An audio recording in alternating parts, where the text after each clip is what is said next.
All right, what's up, everyone? And I'm trying to move this stuff. And yeah, they'll do an awesome job editing this intro to make it way more fancy than this. But I'm here with my good man, Billy Carson, who I've known Billy personally for some years now. Yeah. Solid friend, great character, businessman. He's been on Elevating Beyond last time, sharing your whole story behind the story. And what you hugely specialize in as well, you just came back from Egypt, Mhm. is like the emerald tablets. You've been studying those since what, you were like 6 or something, I No, think. not the Emerald Tablets. Oh, okay, Yeah, okay. the Emerald Tablets I've been studying for the last probably 10 years. Okay. Yeah. But since I was 6, I was studying aerospace technology, which then led me into understanding more about advanced technologies and then finding the link between advanced technology and ancient civilizations.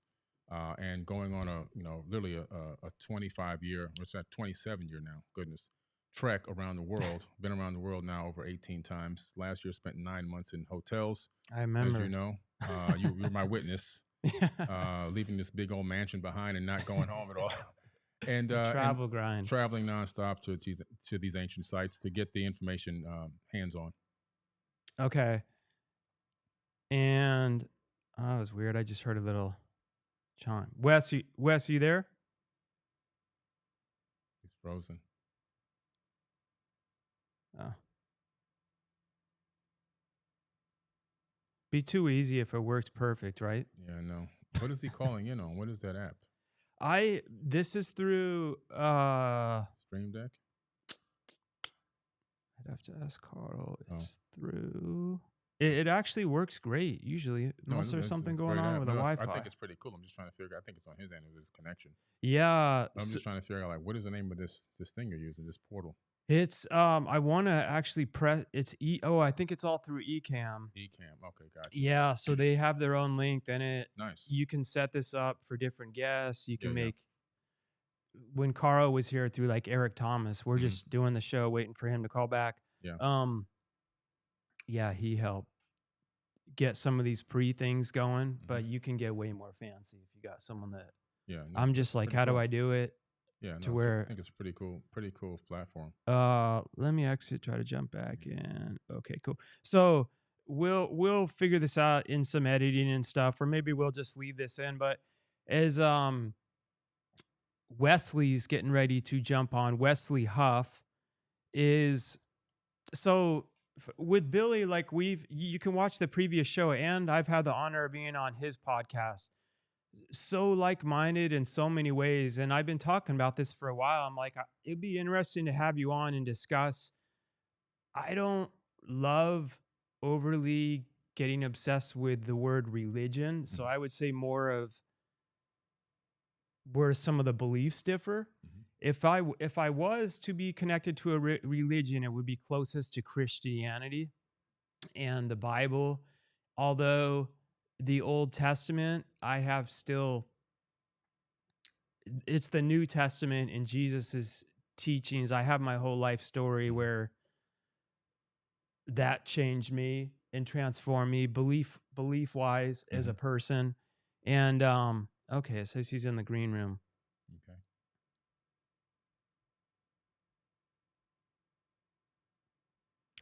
And let's see Okay. if we got Wes on. Hello, hello. Wes, we got you back on. So I'll introduce Wes too, but yeah, what I was just saying real quick, Billy, too, is uh, I also a shared belief I think too with you with God is I also believe I don't believe I know God is within me too. Mhm. It's just, and I don't believe that it's like you have to do 20 circles in the sand and Right. like do a ritual to Yeah. that was through like my connection with Jesus, where I know throughout my life that's been my when things are tough, it's Mhm. like the strength of God is literally Right. within me. Right. As so like where we do agree on where like a lot of the heresies and stuff through over religious practices would be like, no, you have to come through the head of this church to Mhm. be Yeah. blah blah blah, you know. Right. Right. Um, and personally, and we're about to get Wes on, so we can have two really smart people in this talking about it. But I'm just breaking it down to my level Mhm. of my understanding. That's been what really drew me in, is kind of when Jesus came and flipped all that on its head and was like, no, we're not. What was it, like the Pharisees, Mhm. like what were the hype? He's like, we're not having to go through all the rules. He's like, they're actually worse than this thief right here, Mhm. and really looked at what was in people's hearts, you know. Right. And I think that's a beautiful thing. I know it has been for my life. Yeah. But I'm about, so Wes, now that we got you on, Wesley Huff, historian, linguist, biblical scholar, PhD, and athlete wannabe. I like how you threw that in the bio right there. Um, and Wesley, my man, I think it would be great to. I know you guys were both recently in Egypt. There's tons that I'm interested in. That how all these things show up in Egypt is baffling to me. But just going right to it, I had here, Billy, you talk about how Jesus was never crucified, which is interesting because my wife, who's a Muslim, they believe that as well. Mhm.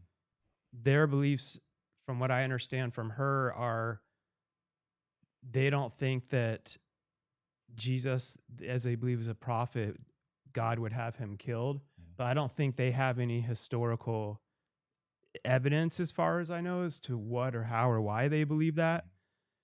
I'm curious for you guys both, and if you want to, I guess, go first, Billy, as to how you came about, like the findings where it seems that Jesus was not Sure. crucified, or that's not accurate. Sure. And in my videos, and if you listen to the podcast, the statement is according to the Sinai Bible. Okay. According to the Sinai Bible, Jesus wasn't crucified in that Bible. That Bible is predates the King James version of the Bible, and the the text there actually is about 12 to 14,000 differences between the Sinai Bible and the King James version of the Bible, which came much later. Uh, and then also one of the things that were interesting is that they discovered the book of Jesus' wife, which is at the Harvard Seminary, which, according to some scholars, is a little controversial, but they claim that this is an accurate record that Jesus may have even been married, which then adds more. If that's true, it adds more to the hypothesis that maybe he wasn't crucified. Um, I just personally believe that Jesus was an amazing human being. I don't think that he was the Son of God in the sense that he's God, but that we're all gods. As he said, ye are gods, and that we're to do greater things in him. And I just personally believe that the return of the Christ is the return of the Christ consciousness. When we can all achieve a certain level of knowledge, wisdom, passion, understanding, empathy, love that he came to this planet with, and we get that in our mind and our conscience, and we can act on that those incredible emotions and that understanding, that the whole world is going to transform instantaneously. And I think at the second coming is the coming of the Christ consciousness to the planet, not a human being flying back to Earth to save people. That's just my personal understanding of how I've perceived it over many many years of going through this information and going through all this text.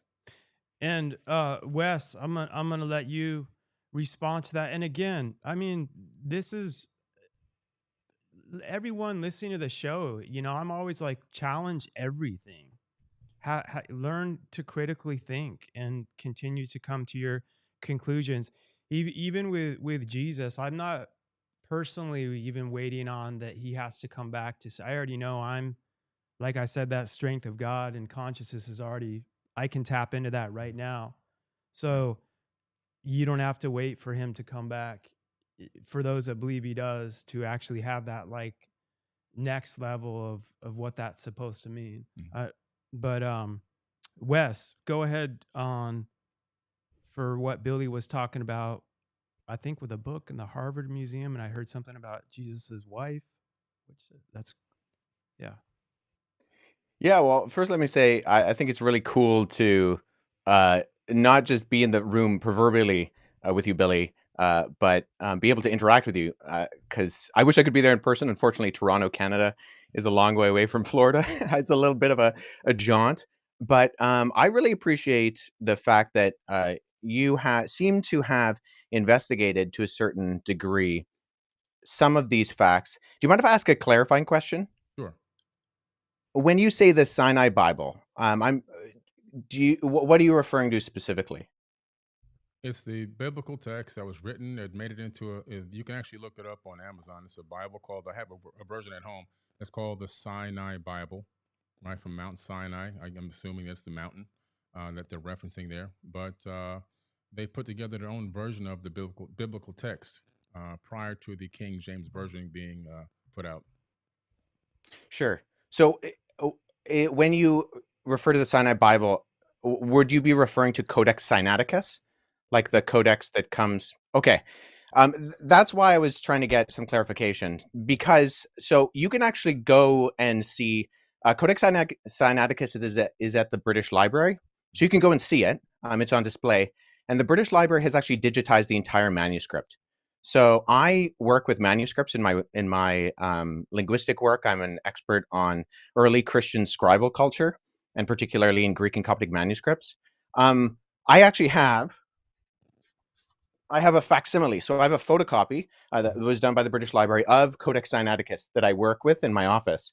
So I have it here, and the only reason I asked for clarification is because I want to make sure that what I'm addressing is actually what you mean, Gotcha. and not addressing something else. Because the Codex Sinaiticus in particular is just it's a 4th century Greek manuscript. Mhm. It comes from approximately between 325 and 350 AD. And its text of the Gospels reads almost identical to the modern Greek text that we develop translations from. So my curiosity is just simply in kind of exploring when you say that it denies the crucifixion or that the crucifixion isn't there.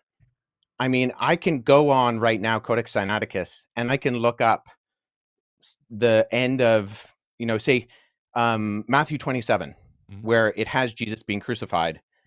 And that's in Codex Sinaiticus, or, the John 19, or any of the other ones. So I think my Ca- my confusion is that it doesn't read any differently. So actually, are you able to pull up a website with the Yeah, I'm viewers or looking for listeners or I'm whatever be looking able to for see it that? right now to make sure I have What the right what the version that I'm looking at. while he's pulling that up too, like I keep saying to all the people that aren't scientists traveling the world and linguists, I don't even know how to pronounce it the right way, like Yeah, me. linguists. What Yeah, cyanide? I keep thinking of cyanide, like the poison cyanide Bible. So is right. that like a version? So from my own knowledge that I know, like when I really studied all this, what I thought was interesting about the Bible was how many like different eyewitness. I studied C.S. Lewis back in the day, how many different eyewitnesses and stuff there were. And they went on purpose to mention so many other names that they were able to like Hmm. cross reference throughout history and throughout those times, from my understanding. And those were different things that I always thought were kind of interesting that I felt was a good concept of proof.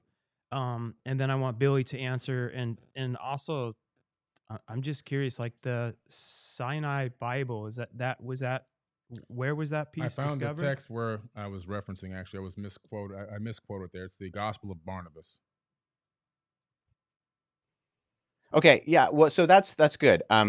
So let's deal with that too, because I've actually worked with. There are 2 manuscripts of the Gospel of Barnabas.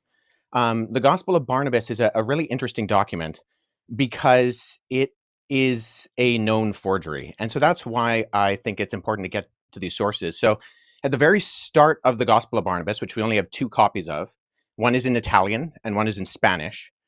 We see right off the bat that the Gospel of Barnabas, not to be confused with either the Epistle of Barnabas or the Acts of Barnabas, which are 2 apocryphal documents from the 2nd century, Mm-hmm. but the Gospel of Barnabas in particular, we know it's a forgery because it does things like in chapter 92, it says that Jesus spent 40 days on Mount Sinai, and then he came to the Jordan River and he walked to Jerusalem. But Mount Sinai is more than a week's journey away from Jerusalem, and neither Mount Sinai nor Jerusalem are close to the Jordan River. So never mind there not being a route from the Jordan River to like around Mount Sinai or going to Jerusalem. But there are internal problems with the Gospel of Barnabas, which indicate that it shows no actual indication of evidence of coming from or even having knowledge of first century Jewish understanding. It actually says Jesus is the Christ, but not the Messiah, which indicates that whoever the author is, he didn't know that those were the same words. And I think a bigger problem is that the Gospel of Barnabas actually paraphrases Dante's Inferno, which was written in 1314. So there's a lot of internal evidences that disqualify the Gospel of Barnabas, never mind the fact that we don't have any evidence of it prior to the 14th century, and none in any other language other than Middle Age Italian Italian and Spanish. But the internal content of the Gospel of Barnabas disqualifies it from being ancient. And then the fact that it's doing things like paraphrasing Dante, or it also refers to a rule of the time of Jubilee, which was changed in the Middle Ages from what it was in the biblical year of Jubilee. And it goes with the Middle Ages concept, not the ancient concept.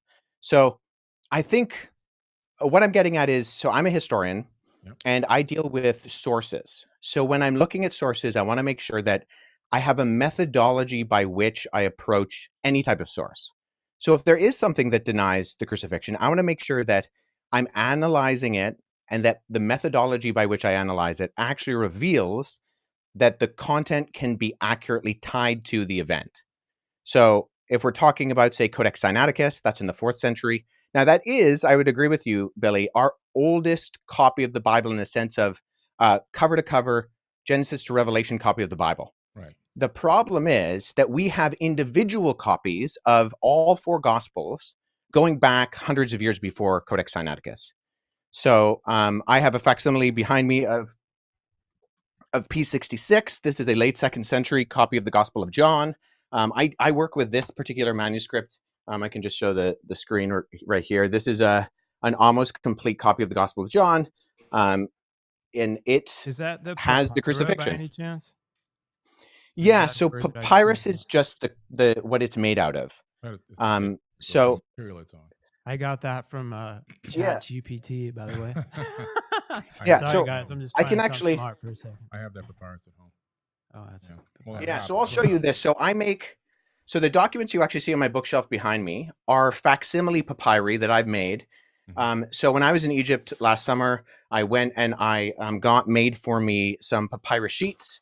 And so I take these papyrus sheets, which are made from the papyrus plant. And then when I go and I look at actual manuscripts, so I was at the University of Philadelphia last summer, and I went and I saw a document called P1, which is a 3rd century fragment of the beginning of the Gospel of Matthew. And so what I did is I sat down with that original and I produced a facsimile. So I copied the text. First of all, I cut it out with an X-Acto knife in not the original 3rd century one on my papyrus. I cut out with an X-Acto knife this guy, and then I copied the text transcriptionally on the front and the back. So papyrus is just simply, it's what it's made out of. Yeah. And so there's categorizing systems, and the standard one is called the Gregory Alland categorizing system. And so sometimes you'll see when manuscripts are mentioned, they'll have a GA and then a number behind it. If it's made of papyrus, you simply abbreviate the word papyrus to P, and then you have the numbering system. So P66, what I showed you earlier, that's this on the categorizing system. It's the 66th manuscript that was put into the system. It's from the Gospel of John. I also have, P46 and P47 on my shelf, which includes all 4 Gospels and Acts from the 2nd and 3rd centuries. So the only hesitation I have with what you said, Billy, is that we have single copies of the Gospels that can be dated to the 2nd century that all do have the crucifixion. And so if we're relying on something like the Gospel of Barnabas, which is not just like it's not that there's debate about it, it's that it's a known forgery. I mean, no one's referring to the Gospel of If Barnabas you as say it's a anything known other than. forgery, if you say it's a known forgery and you're expert, I'm going to go with that. Let's talk about the Old Testament a little bit and leading up into the New Well, hold on, Testament. because do you mind if I address the Gospel of Jesus' wife? Sure, go ahead. What was her name Yeah, again? I'm like trying to write notes like I know what I'm doing, but I'm just so the curious. Gospel of Jesus' wife doesn't actually mention. So oftentimes Oh, what happens is that the text of the Gospel of Jesus' wife is kind of paralleled with the Gospel of Philip, which mentions that that Jesus would kiss Mary Magdalene on the mouth. And so those are kind of used uh, in parallel to kind of for this argument that Jesus was married. So the Gospel of Jesus' wife is in the Harvard Library. However, the reason we know it's also not legitimate is because even though the manuscript, the papyrus that it's on, was carbon dated to the 4th century, the text was actually copied from a PDF version of the Gospel of Thomas known as Grandin's Interlinear. And there was a mistake in the Coptic text of Grandin's Interlinear that was copied into the Gospel of Jesus' wife. So we know that this is not a legitimate document, even though the papyrus is ancient, and this happens a lot with forgeries. I have a couple of friends who have actually worked on projects that have revealed forgeries within Dead Sea Scroll manuscripts and within other ancient Christian papyri. But the reason why we know the Gospel of Jesus' wife and that Karen King, who kind of vouched for it and she lost a lot of credibility, unfortunately, for her, and she's admitted that it's a fake as well, was because we can tie it directly to not copying from an ancient text, but actually copying from an online version of the Gospel of Thomas in a PDF form. And the mistake on that PDF form was copied into the text of that was borrowed in the phraseology of Jesus' wife. So I just point that out is once again with our sourcing, I think we need to make sure that we're going towards not just early sources, but actually credible sources. And unfortunately, neither the Gospel of Barnabas nor the Gospel of Jesus' wife are credible sources in terms of actually and agreed upon by not just the vast majority of scholarship, but I don't know anybody in the field of papyrology, paleography, historiography who actually refers to these documents as being legitimate.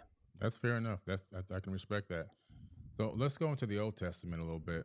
Um, Predominantly, from my research, I discovered that a lot of information from the Enuma Elish and the Seven Tablets of Creation is uh, a lot of in Genesis, a lot of the creation story that comes into Genesis. Not all of it, but because obviously it's a smaller Genesis is a much smaller version of a much bigger story. But it's literally almost word for word from the Enuma Elish and the Seven Tablets of Creation. The Epic of Atrahasis as well is also there in the Old Testament. Um, Several other tablets as well, Code of Hammurabi and a few others have made it into that text. Sumerian cylinder scrolls that talk about the creation story. Again, the creation story in the Epic of Atrahasis. And so we tend to see this copying of ancient tablets, text, and scriptures, even some papyruses, into the biblical text, meaning that my point here is that I think a lot of people are saying that this information was written in real time. A lot of people believe that. If you ask the average person, they really believe that. But a lot of this information is just copied from older tablets and texts from an earlier date. That's what I have found. That it's made it into the canonized Bible, but they never reference that they got it from any other ancient texts and tablets that have to do with a totally different civilization with totally different religious beliefs. Hmm. Have you read the Enuma Elish? Yeah, I've done Do you lectures on mind? it. Sure. Do you mind summarizing the content of the creation account in the Enuma Elish for us? Sure. The Enuma Elish is a very ancient text discovered in the Library of Ashurbanipal, and the summary of it is that it really gives us an account, which is crazy, an astronomical account of the creation of our solar system. It talks about planets and moons gaining specific orbits around the sun. It talks about a huge planet named Tiamat, 46 times larger than Earth.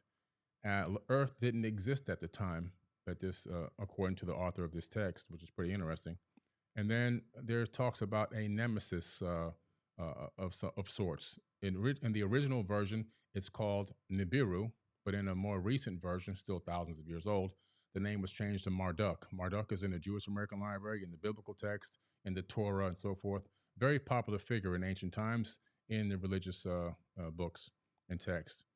Marduk wanted to be the destroyer, so Marduk is the one that during its next orbit towards Tiamat crashed into Tiamat and destroyed Tiamat. A huge chunk of it swung away, recoalesced, taking the water, land, and organic material, which basically recoalesced as our planet here, Earth. And the rest of it broke up into pieces. Some of it turned into the asteroid belt. Excuse me. Other parts of it were thrown towards the sun, and some were thrown towards the inner Oort cloud, towards the outer edge of the solar system. This planet, or this moonlet that orbited supposedly a brown dwarf, basing on the description of it, gained a very strange orbit around our sun. And we have the scientific evidence now also to match with NASA's data, where we see that Saturn and I believe Neptune switch places. Uranus is flipped on its side, and that's more evidence that something came through our solar system in ancient times and gravitationally really tugged at planets here and switched up their orbits and even pulled the axis of a planet on its own side, where the equator is now running north and south. So a little bit of modern astrophysics kind of backs up what this ancient text is saying. But the Enumilish also then begins to talk about the fact that these beings, it kind of cuts into the fact that these beings, are on Earth and at some point begin to engage mankind. In other words, they didn't create people from scratch, but they engaged the existing hominid and began to utilize us as workers for their workforce. In the Atrahasis epic, you see a much similar story, like slightly later date period, but still thousands of years old, the Epic of Atrahasis. And we see a very similar story. And we see where the sons of God literally came down to Earth. They came from Mars, according to this text, if you read the translation of the planet Mars and to English. And then they went to battle. They were going to go to battle in South Africa against Enki and Lil and Anu. And they come to terms without going to battle. They argued that they needed women, human women, believe it or not. And they also wanted a workforce. They didn't want to continue to do the labor. They were cleaning out the Tigris and Euphrates rivers, digging canals, building cities on Earth, and according to the text on Mars, not according to me. And a decision was made by Enki and Anu and Enlil to allow this experiment to happen, where they would take the existing hominid here. They would slay one of the gods, meaning that they would, in my opinion, that doesn't mean that they're going to kill it, but somehow, some type of genetic modification or manipulation, in my personal opinion, that's my personal hypothesis. But in the end, it ends up being that human beings are now doing a lot of this labor and worshiping these people as gods, as they, my personal opinion, masqueraded as gods. A lot of stories there, parallel stories that you see in the Bible, even the Tower of Babel incident, and many other crazy stories that are in the Bible. You can find a lot of those true stories in the ancient text, like the Epic of Gilgamesh, where you can find the true story of Noah. They found the Noah tablet to give him instructions on how to build the ark. It wasn't a big boat. It was a round disc that he built with sections cut up on the inside like a pie. That was discovered about 4 or 5 years ago. I believe it's at the British Museum now. So there's a lot of text that's just been covered and copied over into the biblical text. And I think that, in my personal opinion, a lot of people are just became a cargo cult, worshiping people that were masquerading as gods. I do believe in God, by the way. Let me make this clear. I believe in God. I believe there's a creator of the universe. I believe that the mathematics, the quantum physics, all proves that. The fact that we're here, I believe this universe is imbued with a divine energy and a divine spark that lives inside of all of us. I just don't believe that the God of the Bible is truly the creator of the universe. I don't think that God needs money. I don't think that God needs. Sure. Do you mind if I just jump in here for a second? Because I think we've kind of gone on from the original question. I appreciate that. I do have a few issues with your summary, although I think I have read the Akkadian version. My Akkadian's not great, but I sat down with a Syriologist friend and we walked through it a couple of years ago. So I I think that there are components of what you said that I would say are in there. I'm not sure it's the best summary. Nonetheless, okay, going with what you said that there were like verbatim parallels with the biblical creation story. Even just going off of what you said, which I think there are components of that I would agree with, the battle of the gods, um, the concept of Enki and the younger gods, and they fight Tiamat, and then Marduk, who swears he'll defeat Tiamat, and Kwenku, who kills Tiamat by shooting her with an arrow, and there's this big battle, and then the gods that die end up being the earth and the sky and even us, because we are the end result of that battle. I'm just curious, when you say that there are not just parallels, but there's actual copying, looking at Genesis chapter 1 and 2, where the creation story is summarized in the Bible, what are the actual kind of parallels there that you're looking to? Because as someone who's read both, I not only do I not find parallels, I actually, and this is the majority of ancient Near Eastern scholarship with me, think that Genesis chapter 1 is actually an apologetic against documents like the Enuma Elish. So what are the parallels there? Separated the waters from the waters, for example. That's in the Enuma Elish, and that's also in the biblical text. Okay, that I would agree is a parallel. The only reason I highlight that is that if you're making this the argument, because if you brought it up, and I mean this with all due respect, there are superficial parallels. I would agree. The separation of the water, the concept of the earth being formless and void. That's also in the Enuma Elish. However, I think all the other details, it's the details that make the difference. And if we're looking at not the superficial crossovers, but the actual themes and concepts of what it's saying, you don't have a creation within 7 days. The Bible's not going to take the Enuma Elish and put it into the biblical text. There are certain words that they utilize that let me know that they copied it from that text. Like, for example, so what words? Separating the water from the waters, the void, the earth being void.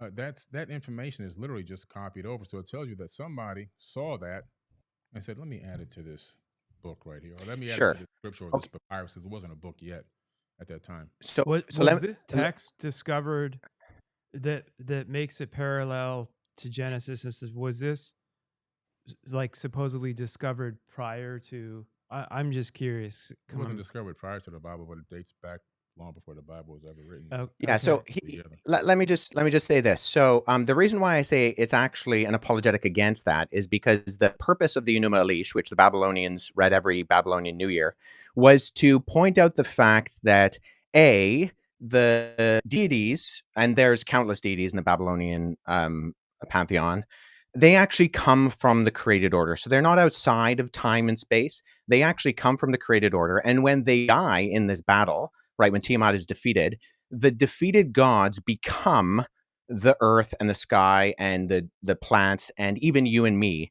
And in that sense, the theme is that you don't actually have any purpose or end result, and you're not created in the image of God. In fact, in the ancient Babylonian system, only the kings were created in the image of God. And what we see that is counter to that is that even, sure, there's superficial, divided the waters, but we find that in almost every society and culture. That's not a parallel as much as it's just a generality. I would say what we see within the biblical account is that God purposefully creates. There's only one God. He purposefully creates, and then he creates, and it's good. And it continues to say it's good 7 times. And then at the end of chapter 1, just for, the thick people in the original audience, it says, and then it was very good. And then he creates humanity, not kings, but simply the humans that he creates in God's image. And they have purpose and meaning, and that instills them with this creation order. And that's not what we find in the Enuma Elish. In fact, we find the opposite in the Enuma Elish, is that the created order is not good. It's a mistake. And that you are not created in the image of God. And there's a reminder that regular people are not created in the image of God. So linguistically, I mean, Hebrew does have Semitic ties with Akkadian. It doesn't with Sumerian. Sumerian is a language isolate, agglutinizing language. But I would say, just with all due respect, the parallels linguistically are not there. There might be superficial kind of concepts that are there, but they're so superficial that we can find them in everything. In the sense of, I'm in my office studio, you're in your office studio. That doesn't mean that that we're the same people or we're even in the same place. Does that make sense?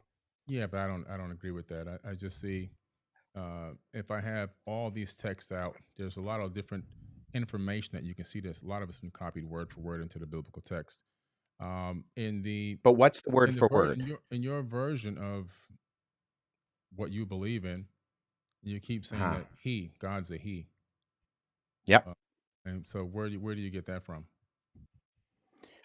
Well, throughout both the Hebrew Old Testament and the Greek New Testament, you have the masculine singular masculine singular pronoun used for God. And why is God a man? Where's the evidence of this? Well, well, God isn't a man. See, within historical Christianity, we don't believe that God has a gender. However, the way that he has decided to reveal himself is through the masculine plural, and then ultimately by becoming a human in the person of Jesus Christ. So we don't believe that God has a gender. In fact, the fact that God creates humanity in his image and he creates them male and female, those are two aspects of the image of God. And so that's the completeness. So historical Christianity has never argued that God is gendered. Jesus is gendered in the sense that during the incarnation, he becomes a human man, but he's still fully man and fully God. But God is spirit. And right, as the scripture says, we worship him in spirit and in truth. And God is the But same. nobody's arguing that. What's that? Sorry. God That is always blows my mind God is too. the same all the time, right? He's always good. It's always God is all the same all the time, right? Is that Yeah, correct? but we do see that the in scripture, God has revealed himself through the masculine plural. And there are aspects of Let's God's character continue. that we see within scripture that do actually communicate. Jesus says that he longs to gather Israel like a mother hen collects her chicks. So we see aspects of the feminine of God, not meaning that God is feminine, but that the image of God reflects both the masculine and the feminine. And that's why when the two become one flesh, there's a uniting of that reflects the image of God as well Do you within believe the that the majority of covenant of Chri- marriage. Do you actually believe that the majority of Christians really believe that God is not masculine, that God is has both aspects? If you I ask mean, it's irrelevant what the if you majority ask of 10 Christians people on the believe. road, how many would Yeah. tell you, that God's not a man? They've never been taught this. Well, I was taught it growing up. I was taught it in when I was a child, when I went to seminary, when I went to Bible college. I was taught it in graduate school. I would say I would say a few things to that. I would say, in one sense, it's irrelevant what the majority of Christians believe, because what historical biblical Christianity articulates is what they should believe. There are Christians who run around saying all sorts of things that are not in conformity to biblical, historical, Orthodox Christianity, You're absolutely and they shouldn't believe that because it's irrelevant. And so if one Christian believes something that is not in line with biblical Christianity, I mean, that's on them. So God is not gendered, but he does express through inspired scripture the masculine plural, sorry, not plural, the masculine uh, um, pronoun. That's pretty convenient. I mean, for an all-knowing, all loving God to understand that human beings were going to take that and abuse it to put their boot on the neck of women for eons. It's pretty interesting. Also, I'm trying to Yeah, understand I this. mean, so hold on, let me speak to Wait, that, can I because it say is something there interesting real that. quick, guys? I have to. Yeah, sure. Um, if it was only for the Old Testament, I would have a hard time following a lot of stuff. It For me, like we said, putting the boots on women and stuff. That it was when Jesus came that when they were literally like, "Oh, if a woman, you can just accuse a female of having an affair and murder her, and that's like okay." That he was like he just reminds me of anyone that basically challenged everything. And people would say that it didn't contradict what's in the Old Testament, but however people were interpreting it, they were believing that they were following the Bible to women can't do this, you stone them if they have an affair or if they're accused of having an affair. And Jesus, as we know the famous scene when they were about to stone her, he's like, he who hasn't sinned cast the first stone, basically saying no one's perfect. And was the first one that I know of that started like speaking to other tribes and other countries that people weren't supposed to, like, they were so racist and prejudiced. And this is where my heart opened up, is like he stood for this love and this God that broke down all these barriers and just flipped what all the scholars and everything was saying on its head.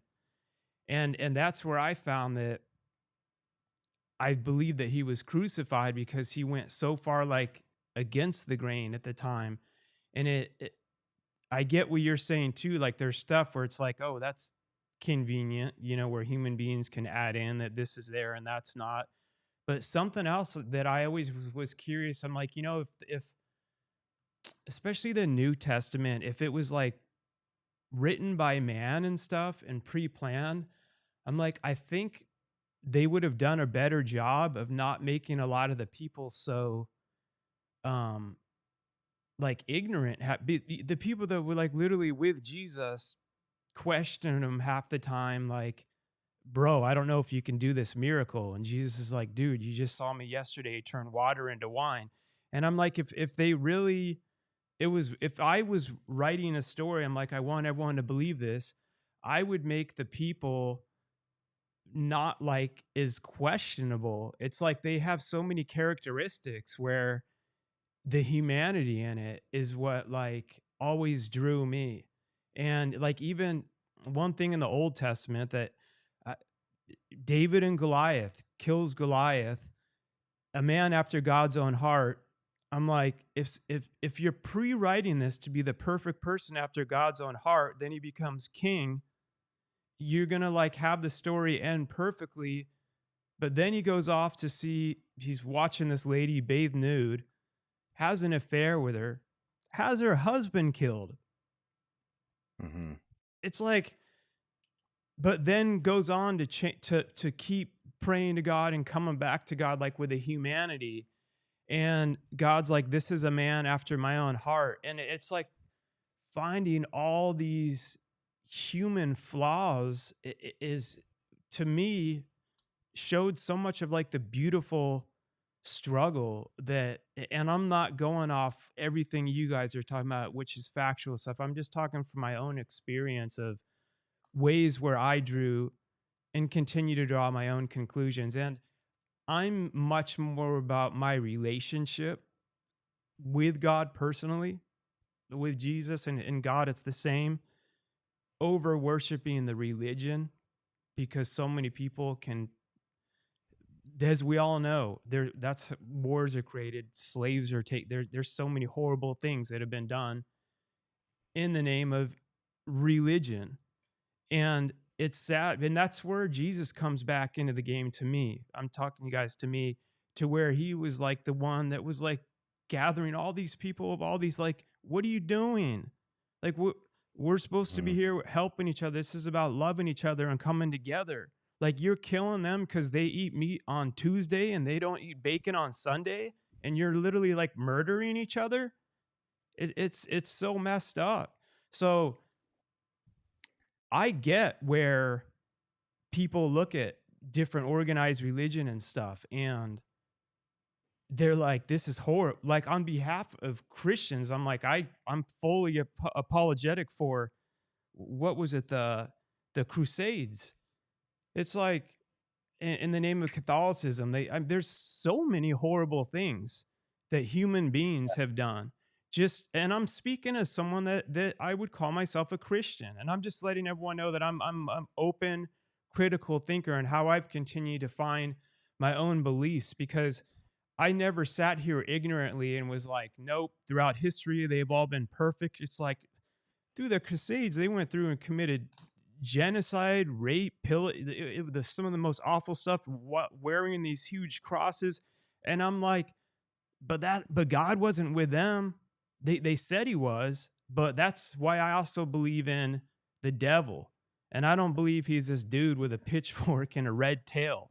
I think it's more comes, in energy and thoughts, and comes in people, and is like, oh, talks to this guy who's rising in power. You should start Yeah. conquering that other country in the name of, and do it in the name of God. There's And then, that's the way I look at things. So anyway, go ahead. I had to just throw in.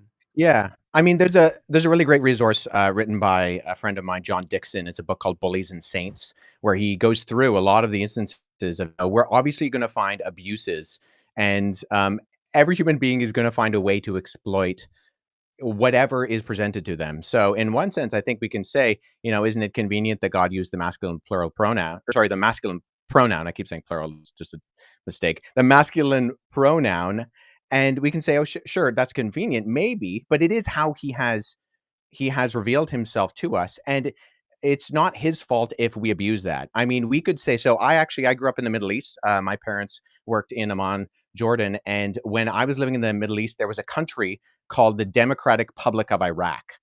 Now, just because democracy exists and people are going to name things democratic when they obviously aren't, doesn't mean we then judge democracy. I mean, think of the Democratic Republic of North Korea, right? Nobody thinks that that's an actual a representation of democracy. So people are always going to abuse terms and ideas and concepts. The difference is, though, I think historically within Judeo-Christianity, you have this ethic that we were talking about before that I think is fundamentally different than what we find in things like the Enuma Elish, the Atrasis, and other things, in that we are created in the image of God. And actually, one of the earliest criticisms of Christianity are by individuals like Celsus, who is a Greco-Roman philosopher in the 2nd century, where he accused Christianity of being foolish, dishonorable, and stupid, and he called it the religion of slaves, women, and children. Why?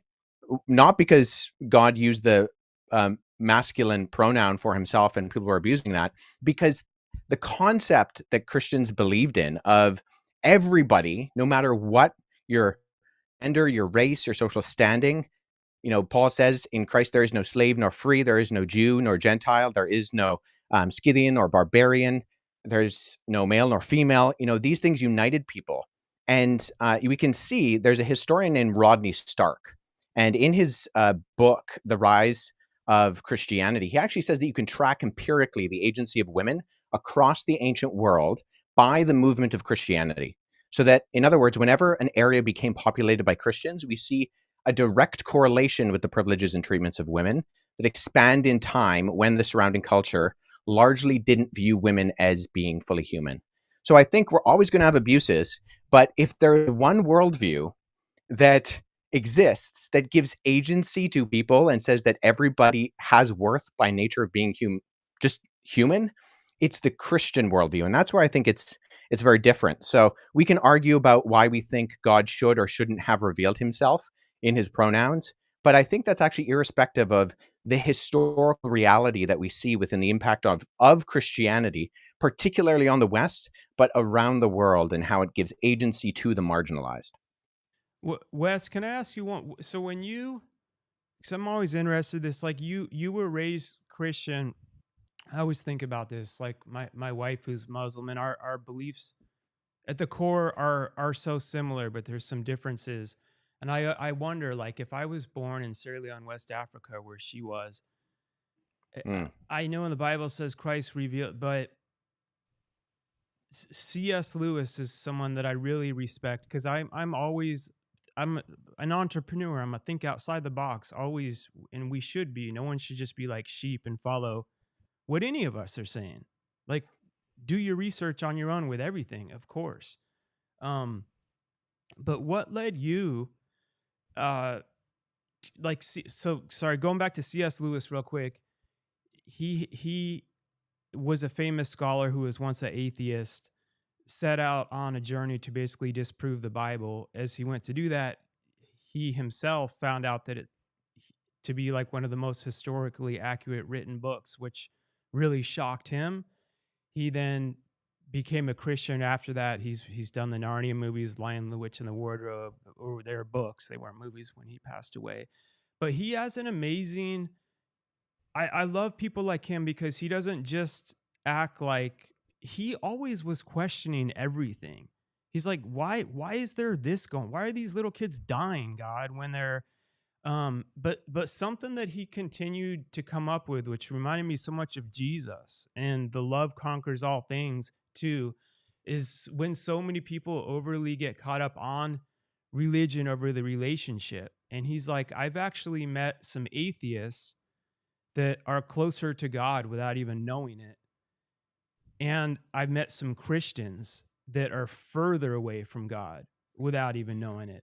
And I believe that too so much. And I'm just really curious, like, as you went on your journey as being like a historian, studying biblical text, and then being raised, of the church, did you take it? I don't want to put what, because I have no, did you take it upon like whatever I continue to discover? I'm going to have to accept, like, say something you did find when you were in Egypt revealed differently than what you were taught. Like, did you kind of tell yourself, I'm going on a quest, like searching for truth without like a set conclusion to prove Christianity, knowing that it could go either way? Am I making sense? Yeah, I mean, I grew up in a bit of an unusual household in that my mom grew up in India, and my parents, when I was younger, I was born in Pakistan, and I spent a portion of my childhood in Jordan. I grew up in majority Muslim countries and surrounded by majority Muslim environments. Hmm. And we had, a copy of the Quran in the room. In fact, we had the Bhagavad Gita and the Book of Mormon, and for a little while, other documents in our house. These were things that my parents, although they never verbally said, these Christianity is true, therefore these are not forbidden. These are not verboten. The truth, capital T truth, of the reality of the world we behold can stand up against scrutiny and investigation. And I did do a great deal of that as a kid. My dad is a historian as well. He has a doctorate, and I grew up on him, reading the rise and fall of the Roman Empire. Hmm. But at the exact same time, the reason why I actually went to university with full intention of going into the police force. Oh, wow. But it was interactions with Muslims and Mormons and Jehovah's Witnesses and atheists and accusations against the credibility of the Bible, which actually piqued my interest Hmm. because they would say things that I said that I thought, if that's true, of course that undermines what I believe. I believe that Jesus is God incarnate. If I can't trust the Gospels as reliable first century eyewitness testimony, then I might as well throw all of this away because I'm not going to believe a lie, even if it's a convenient lie. And so it was actually the exploration of eventually going into graduate college and then now in working on my PhD, the largest secular university in Canada, that got me thinking, okay, how do we investigate these things? What are the methodologies by which we go about to explore the origins and credibility of something like the Bible? And that investigation, with all due respect to Billy and the content that you put out, has actually confirmed what I believe. I'm dealing with the actual manuscripts. I travel to academic institutions, to other countries, and I look at these things and I read them. And it's a privilege to be able to learn languages like Greek and Coptic and Hebrew and Aramaic and dig into these things. And I think ultimately, I really appreciate what you said there, Mark, with your articulation of your personal relationship. And I think that's so important. But I think it's also important to remember that that relationship is based on something that's real and verifiable. And we can look into the evidence. I have friends who are linguists, philologists, and historians, and when we look into these things and we talk with one another and we're constantly trying to falsify our theories because that's what good history does. We're looking for the falsification. Hmm. You don't go in, ideally, if you want to be a good historian, Right. with trying to prove your original thesis. You go in and say, okay, what are the avenues that actually could disprove this? And then how do we engage with those in an appropriate and articulate manner? So, um, uh, what I believe is true, but I believe it based on the evidence of the actual documentation. I've read A lot of the literature that you're talking about, Billy, the Numa Lish, the Atrahasis, the Bhagavad Gita, the Epic of Gilgamesh, and I've read some of them in their original languages because I've tried to be a good historian and go back into the primary sources. Or if I can't, engage with people like my friends who are Assyriologists, who are philologists, and try to not just go off of a translation, but the original. And I think I've found largely the opposite of the conclusions that you have made, Billy. And I know that you are very passionate about what you talk about, and I respect that. I just think that the confidence might not actually be backed up by the reality of the evidence.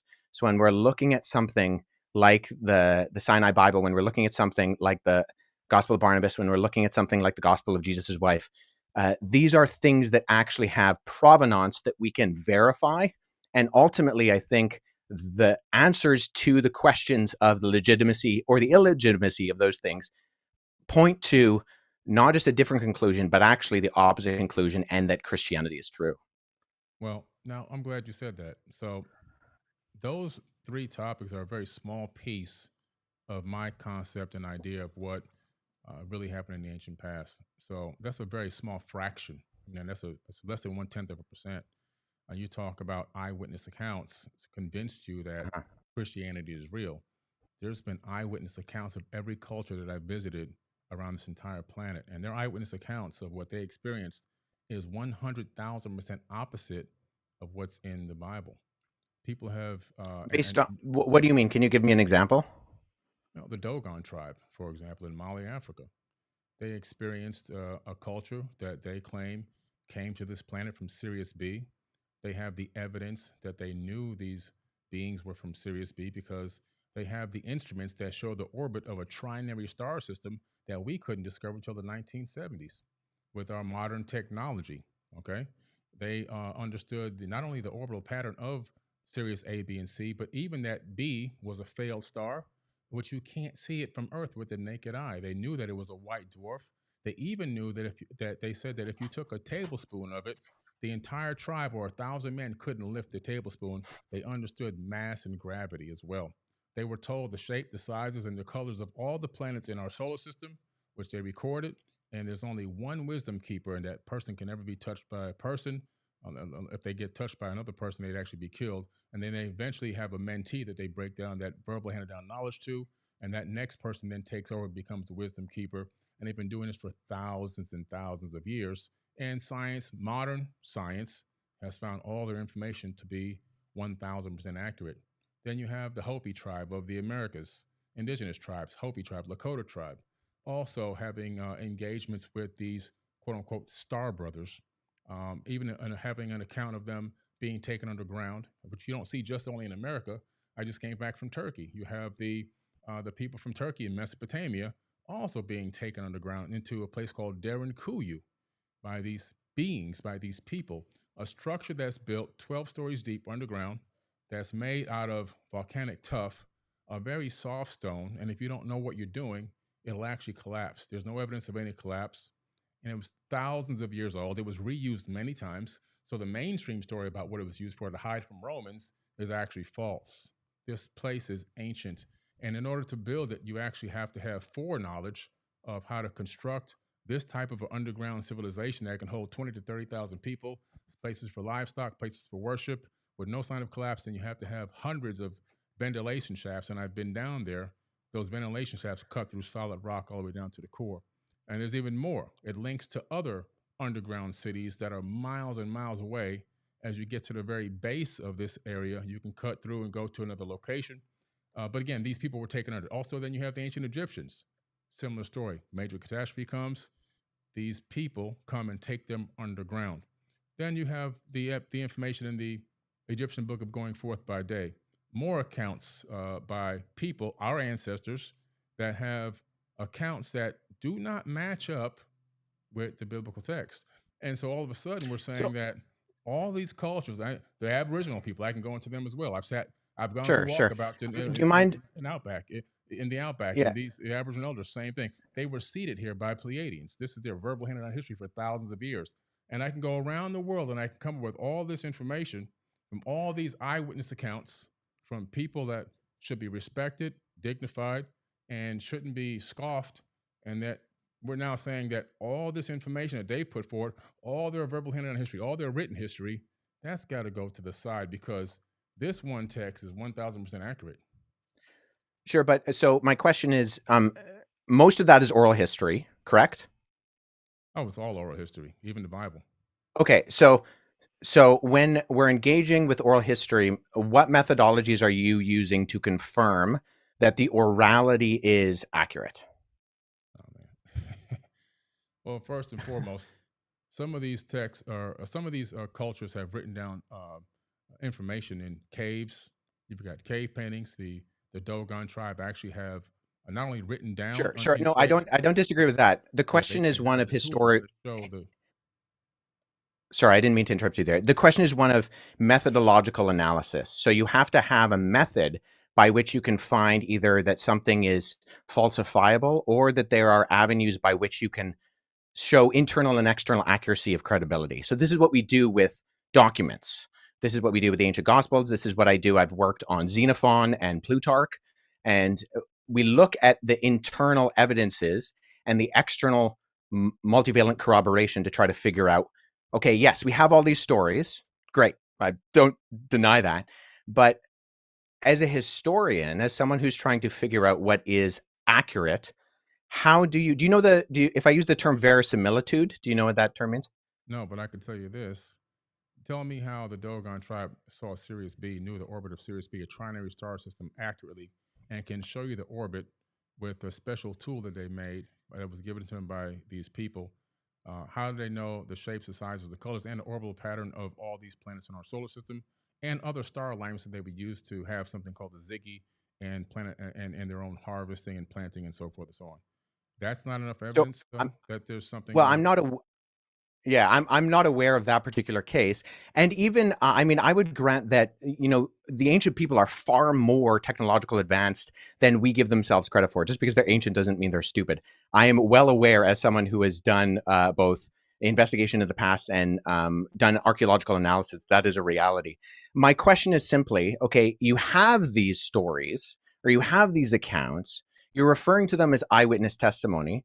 How are you going about verifying that as that?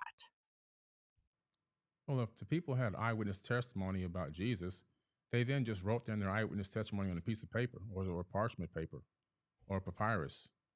So these Right. people, So that's where some of internal it's oral, some of methodological it's oral, some analysis. of it's actually written down. So I mean, it's the same exact thing. There's really no difference. Well, no. So you do internal investigations to figure out when something was dated.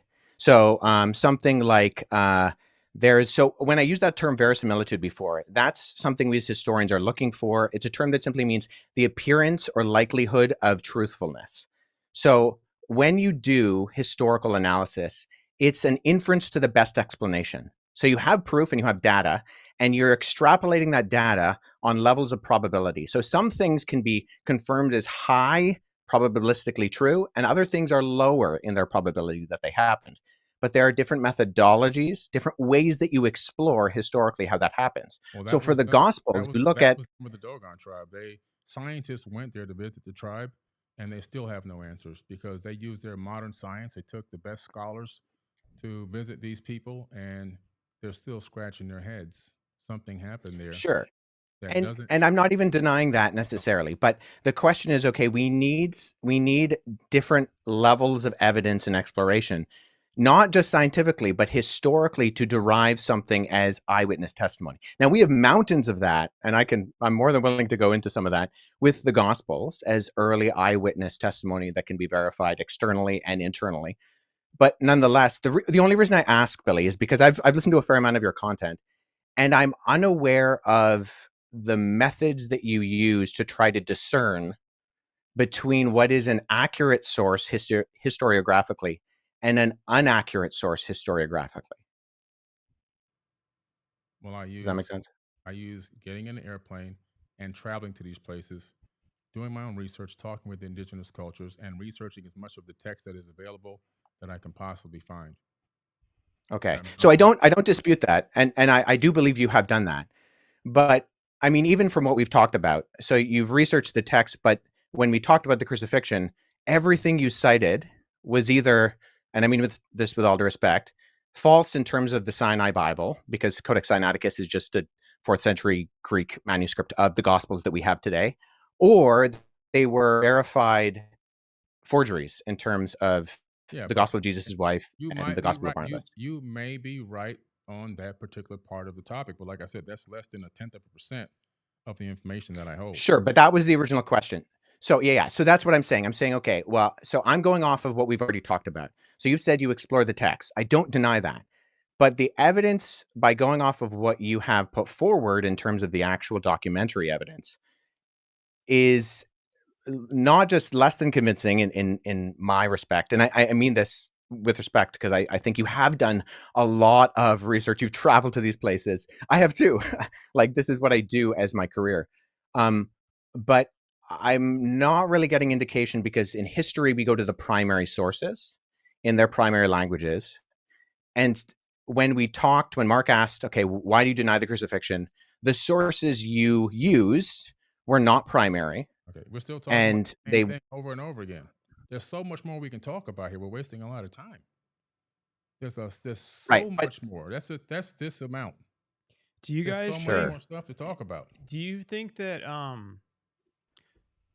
all these different cultures and stuff describing these other beings, could those have been, I'm not an expert theologian or whatever, but like where it talks about war, I always want to personally ask you this too, where in the Bible it talks about like wars between the demons and the angels. There's a lot of crazy stuff in the Bible too that it's, you can prove it's been written, but it also takes some faith because you can't physically see where there was wars between demons and angels and stuff fighting in the heavens. So there's tons going on. Obviously, could could any of those have been, like, from what you've discovered or how people have written it? Do you think those could have been demons or angels? Which I don't think I don't believe in discredits. demons or angels at all. You don't believe in them at all? Nah, I don't believe in demons and angels. When you read Azazel coming down in the book of Enoch, coming down, and the first thing he does is teach people how to make knives and swords so they can cut a man's head off. You read, you see these quote Where is unquote that in the book angels of Enoch? in the book of Enoch. Azazel, he comes down and he teaches. Where is that in the book of Enoch? Is it, are you, First, so the only reason I ask is because there are two Enochs, first Enoch and second Enoch, and only first Enoch is an actual historical amalgamation. okay, and then you analyze the fact that these angels are having sex, they're getting drunk. These are just people. Whoa, They're whoa, whoa, whoa. Where are angels getting drunk? angels party. They go. They hang out with people. They go to war with people. They put on their outfits and they go to war with people. This is in the Where are they Bible. getting drunk, though? They get married. Okay, whatever that means. But they're having They a don't good get time. married. Okay, not In fact, married. scripture says that angels can't Mary, get like married. Merry Christmas. Not Matt married. Mary, Merry. But the point that I'm making here is when you start to really analyze what these angels are doing, and you start to analyze how many people are dying in the biblical text, you start to say, well, how many people did Satan actually kill? And when you start doing the tally on the numbers, God's doing most of the killing in the Bible. It's not the devil that's doing all the killing. And then God says in Isaiah, I created the good and I created the evil. Do what I say at the Lord. So he's saying that he's doing the good and the evil. Is what he's saying. Yeah, Now, my personal I mean, opinion on this whole thing, I just let me get this out because we keep Yeah. going over the same rhetoric over and over again. My personal opinion is that the biblical text is a good book. Like I've said, I've got videos. My number one video on Twitter has me saying this. It's good text because if you actually apply some of the information that's in the Bible, you can get a good result, like you have done, Mark. Right. You can get a good I result. struggle with I know, I want you to finish your thought. Go Yeah. ahead. So because you can get a good result, but there's a lot of misinformation in the Bible. There's a lot of false information that's copy from ancient text. And if you go by that text, all of a sudden you end up with 400 years of slavery. You end up with abuse. You end up with divide and conquer tactics that separate people. You end up with people thinking that they're the chosen ones and they're the chosen people. And we've been promised this promised land so we can eradicate another race of people because this is our land, because God promised it to us. You have people that want to go on the papal inquisitions and torture and kill and murder over 80 million people. You have the American Holocaust, 111 million indigenous natives slayed. You have all this going on because of this text, which is set up so contradictory throughout its path across time. You get into the New Testament, slavery is still being condoned in the New Testament. Was it? Honor thy slave master as you would honor God or Jesus, it says, I believe. So So, in Ephesians. So well, Forget about the Old it Testament. doesn't I it always doesn't say saw that. But the God of the Old let Testament let too. Like I'll let you go real quick, but I'm just, and I know you have to go soon too, but I'm speaking as I challenge my own subject. It was always, I'm telling you guys, this is where Jesus came in and changed everything for me. But like the Old Testament too, it is hard for me to read even Noah thinking God's like mad at everyone. Let's flood the whole world and murder all these people that I that's created. pretty bad stuff. But it seems so contradictory to, and I'm speaking, Wes, as a Christian, and I don't have the whatever they call papyrus. There isn't. This is where people and but I continue to follow in my heart. But it's so Jesus did not seem like that at all. But they say God's the same as then as he was now. Like time, he created time. So he didn't come down, as Jesus and change and evolve and then come back with new information and be like, you know what, I don't think I'm going to flood and do. So these are more, I guess, like bigger moral questions that there's not necessarily, but that's where things like the Old Testament challenge me at times. And I know there's a lot of things where they correlate, and I've seen some cool things that come together too.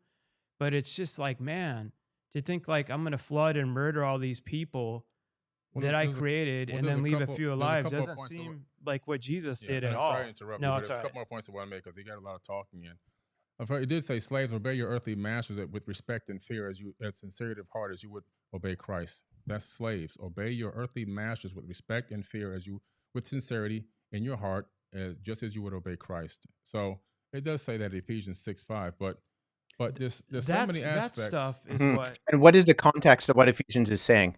So I think this is very important because that we that's don't the take text in context. isolation. So within Scripture, and this is why all the abolition movements throughout history have only been Judeo-Christian movements. There's never been an abolition movement that wasn't Christian.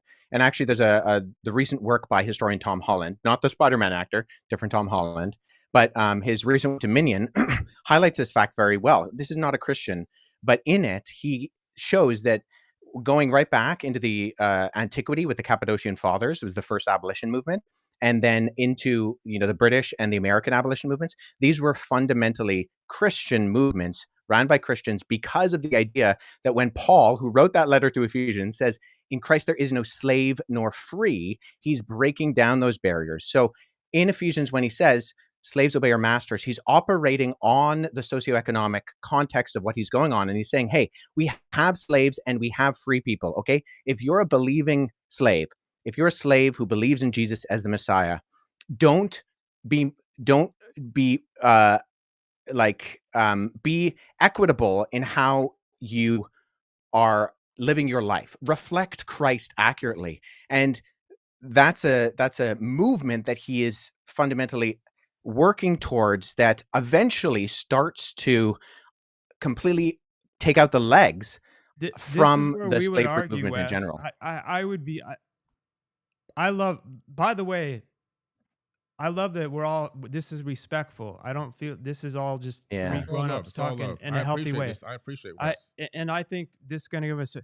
But this is where you and I sitting down in the room. I would be like, great that you came to that, but like, what were the methodologies did you use to conclude that him saying the slave be the master to the slave, you're able to interpret it meaning that he's meaning that? Because I was also raised in the church and I would question when they're like, oh, in the old days when they said women don't wear jewelry, that's a sin. You would know the exact verse. Yes. And then they're like, oh, but Yeah. that was just written because at that time that was what they did. But then the next week they're telling me, but if you believe in the Bible, you either believe in all of it or none of it. I'm like, well, how come you're just Yes. And they're like, but it's okay for women to do that. Now, those are the things where it's like, we've got to be honest here. Like, if you're respectfully challenging Billy, and Billy's going to go and do Yes. research and be like, okay, now I want to see how to have, because we're all critical thinkers.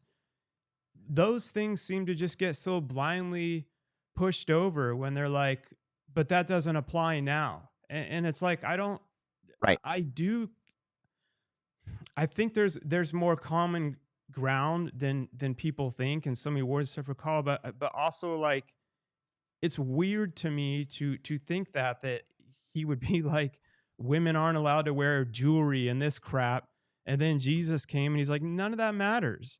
And then for them to be like, oh, Yeah. that only made sense then, but now it doesn't apply. But believe Right. everything in the So this Bible is what's all referred to. applies. You know what? Like, Yeah, as yeah, a yeah. Christian So this is what's myself, this is why, like, I'm always like, it's yeah. So there's a field, there's a discipline called hermeneutics, and that's the methodology of interpretation. So there are multiple levels that you interpret something. So whether we're dealing with, say, the book of Ephesians, or we're dealing with Tacitus's Annals, we look at something and we contextually read it within the framework of how it's being written. So there's a historical approach where we look at the context. Okay, Paul is writing to a church in Ephesus. What's going on in Ephesus, and how is what he's saying in that city in what is modern day Turkey, how does that pertain to that particular time and framework? Where is Paul how coming does from? it Where pertain to is now, though, is my question. Because yeah, you're giving me, you're here's how I answer starting, that question. and I Yeah, love you so to death, Wes, but you're starting to give, I can, sorry to interrupt you.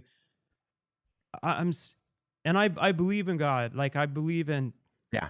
our and Billy believes in God too. I get why things are challenged and things need to be challenged, but it's saying that was to women then, but being So raised in the so church it's and yes stuff, and no. they say, but Right. then they'll pick something and they're like, but that doesn't apply to them now, because in that context, he was talking to this certain town Yeah. where they were having problems with I'm like, well, that's not written anywhere. And they're like, well, if you go to blah blah blah, and then they say, well, God is all knowing, so he perfectly chose what was in and out of the Bible.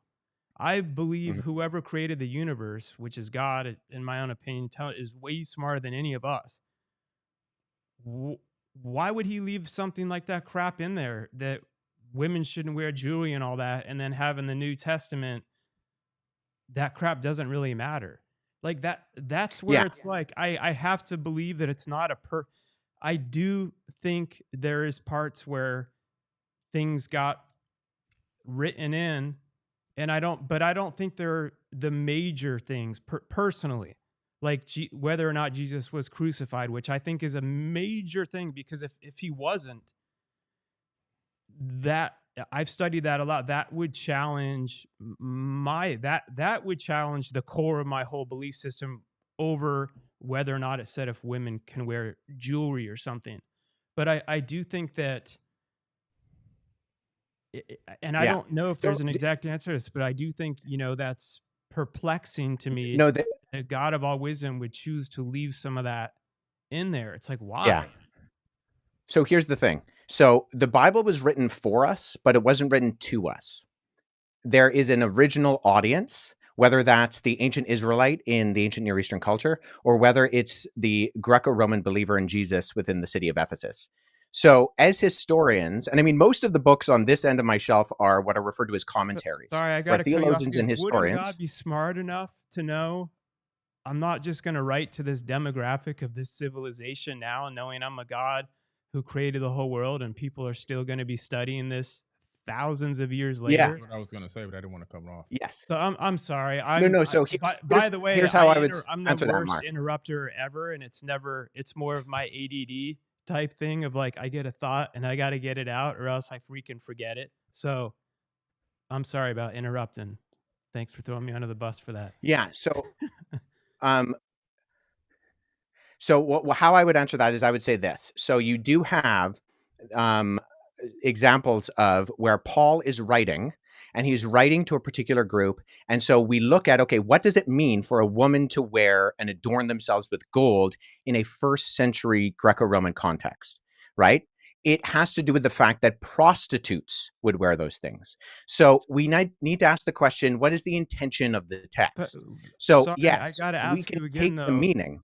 But how do you interpret that's what I've been the reason I'm interrupting you is I've heard this. I've been there, done that. Yes. I respect the crap out of you for how deep you go into studying the ancient texts and stuff, which is so Yeah. important for the real root of it all. But they've told me that same thing, and I'm like, I don't. But why doesn't it just say that he was speaking to the women and stuff that were prostitutes of that time? Like, where does No, that he's not correlate? speaking to prostitutes. He's talking about purity, and he's talking in the context of when he says, don't adorn yourself with jewelry. The original audience, and we can explore this But by you the just historical realize how dumb analysis. that sounds? What, saying the original audience, then later on saying, but now it's okay for this audience because these women and No, stuff no, don't. because it's the I'm just point that saying, he's like, making. I get why It's people like if we're gonna we got to be open minded. We're punching holes and other stuff to punch holes in our own, and even if it's agreeing, like it's. Don't you think that's a little? I get what you're saying.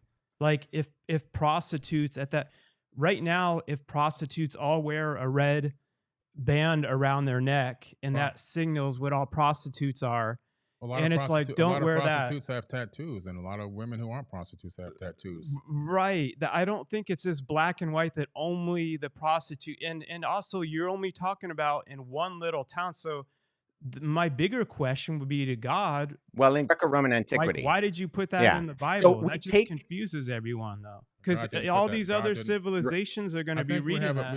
we have something we keep saying here. God didn't put that in the Bible. Men put this stuff in the Bible.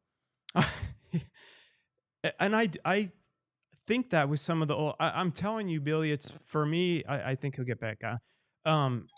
It's if it wasn't for Jesus, sorry, we got you back on, Wes. Yeah. Um, I I need to understand what you're sign you. saying, Mark, but what I'm saying is I think we're missing a big point here. The point that I'm trying to make here is that the Bible is written by people, men who are extremely flawed. And the evidence of that is what they did, what they took the information that's in that biblical text and what they did with it globally to other human beings, and how they even wrote about it in the Bible, how they enslaved and tortured people in the biblical text. So in that case, even in the book of Deuteronomy, which is one of the most brutal books out there, where everything is given okay to rape women, kill children. If one person talks against your Lord, go to that town and kill the whole town, burn Yeah, the he town was down. so It's brutal in the just too Old much. Like I Testament, said, or turns people into salt and stuff. the killing in the Bible is not being done by Satan. That's why I don't care about. I don't believe in demons and all this other kind of stuff. Moses goes to the top. He talks to God. He gets his tablet. The first commandments are, "Thou shalt not kill." He comes down. As soon as he sees the people making a golden calf, he kills most of them. It's just like, come No, on. I mean, it's just and ridiculous. I've learned with some of these stories how it correlated with kill your first son, related to then what happened with Jesus. But I'm still like in my head, they're like, that's so beautiful. He was willing to sacrifice his son as God would. And I'm like, I don't believe that's that's so beautiful. mean that God, I don't believe it's beautiful. like, You have to Jesus understand. changed my whole story. No, when I'm in heaven, and I don't believe God is irrational because would be smarter than every one of us to be able to literally create everything. I would be like, God, I don't like, why would you tell that dude to kill his son? I don't see any benefit in killing Like your what? own kid. And then I think right at the last second, he's like, I no, it's cool. I was just yeah. testing your faith in me. It's like, that seems psychologically, um, to me, when God's like, kill your own son, but then at the last minute, It's sadistic. don't do it. That's Oh man, you Abraham. proved your faith to me. I Talking would be about like, Abraham. God, isn't there like I don't feel like you need to do that to a person. I don't think that's such a beautiful story. And I'm talking as a Christian. There's a lot of things with the Old Testament I I struggle with, but it doesn't change my overarching beliefs. And I think there is things that are written in maybe misinterpreted that aren't as important as the bigger things, like the crucifixion and stuff of Jesus. Like, I'm hoping to God that your methodology of proving that is right compared to Billy's in that specific scenario. But in some of these other things, like, I almost rather them be disproved that Mm. God killed his that God and I've heard a lot of these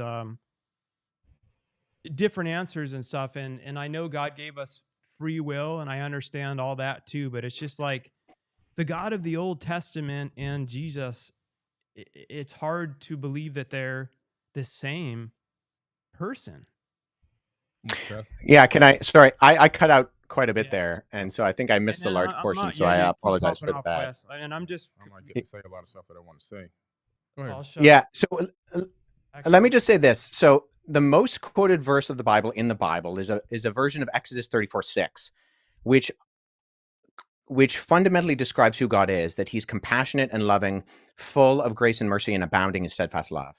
And so, in fact, if you read the book of Jonah, the beef that Jonah has with God, the reason why he doesn't want to go to Nineveh is because he believes that God is so loving that if he tells the Ninevites to repent and they repent, God is going to forgive them. So fundamentally, we have the picture of God consistently throughout the Bible, both in the Old and New Testaments, as being a God who is rich in love and mercy and abounding in steadfast kindness. And so we want a God who is just. And just to speak very briefly to the slavery issue, I mean, Leviticus 25 condemns by death the man stealing. So stealing someone and selling them into slavery. And the fact that the 10 Commandments are prefaced with, you are a nation who was slaves. You know, I'm the God of Israel who brought you out of Egypt. So there's a fundamental difference, and there's lots of literature on this. I would encourage people to read my friend Paul Copan's book, Is God a Moral Monster? He's written some excellent stuff. He's also written on Did God Command Genocide in the Old Testament? He's a leading expert in the field of a comparative analysis of ancient Near Eastern war literature. And so there are very coherent explanations for these things, and that slavery within ancient Israel was very, very different from what slavery around the ancient Near East was like. And on top of that, once again, Slavery continued on when throughout. abolition movements happen, what's that? Sorry, Billy? I said slavery continued on throughout the Bible with no problems. But it was always undergirded by the fact that um, this was not the ideal, that this was something that should not be done. And even slavery within ancient Israel was fundamentally different than slavery around the ancient Near East. This is not a this is Right. not a contested fact. You can look at the scholarship of individuals like Wright, who's written extensively on this. He's an ancient Near Eastern ethicist, and there's vast difference between the law codes in Leviticus, Deuteronomy, and Numbers, and something like the Code of Hammurabi, which puts people on a tier system and gives different punishments depending on where they are within society. That's not true in ancient Israel. If you were a king and you stole somebody and you sold them into slavery, they would punish you by death. But if That you steal somebody else's slave, you can't steal somebody else's slave. That's not a good thing to do, right? the uh, point the point that I'm making here, I got to say something before I get out of here, is the Bible is full of contradictions. The biggest problem that we have is we're dealing with a civilization on this planet that is psychologically impaired. Human beings are psychologically impaired. This entire planet. We're living on an insane asylum. Earth is an absolute insane asylum. Mental illness has spread throughout the planet Earth like a complete virus. And when you take a text like the biblical text, knowing that human beings globally are mentally ill, this entire planet is a mental insane asylum, and I'm talking everyone, every single, all 8 billion whatever number of people we have now are all mentally ill. And what I mean is there's different levels of mentally ill. We all have trauma that we're not dealing with. We all have internal issues. We all have situations that is shadow work that needs to be done. And so, and some people are at higher levels of mental illness than others. Most of us are functional mental illness people. But when you take a look at the biblical text and you start going through this information, and it's the way that it's laid out, it becomes a proponent of more divide and conquer tactics. It becomes a proponent of racism. It becomes a proponent of slavery. It becomes a proponent of all these things that are dark and ill, including murder and killing in the name of God, which has been done how many millions of times. So my thing about the biblical text is it actually authored by the creator of the universe, or is it authored by the dark forces of, maybe, if this Satan is real, Satan himself? And the reason why I say that is because all knowing, all loving God, omnipotent and omniscient, that is creating not only this universe, probably most likely multiple universes, because a creator never stops creating, especially with infinite power, is now at some point going to author a text that is going to allow human beings to misinterpret it and take it in his name and begin to slay people, torture people, and enslave people worldwide, to claim that you're chosen ones, to set up a state of chosen people, and then to even claim that you have chosen land, and to torture and kill even more people, women and children, in modern times, still going on till this very day. To me, that doesn't seem like a very intelligent being, especially a being that knows the beginning and the end. So if you know the beginning and the end, you have a certain level of foreknowledge. You have advanced knowledge that goes beyond. You know what's the ending before the end even occurs. So you set up everything for success. Why? Because a genius solves problems before they happen. And I'm going to drop the mic on that.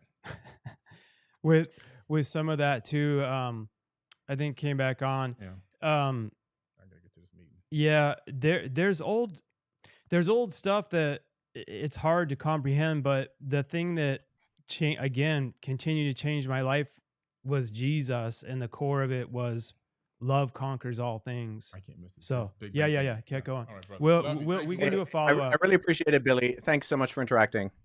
So yeah, Yeah, I would yeah, personally and love let me to know if it just doesn't cut out a follow up on just out of my own curiosity, Wes, of it's these are things again, like Jesus has changed everything in my studies. I mean, I was young, I was in trouble, I was in jail at age 17. Um, it changed my whole life, and everything Billy was just talking about. Yes, of course, we all know people are broken. It's yeah. Jesus that has helped me through all of us. We're never perfect through my brokenness. And there's so much more love than so many people know. And it's unfortunate that some of this stuff has caused, people can pull something and there is anger, and there's truths to what he was just at least talking about there when you were cutting off about the wars and everything too.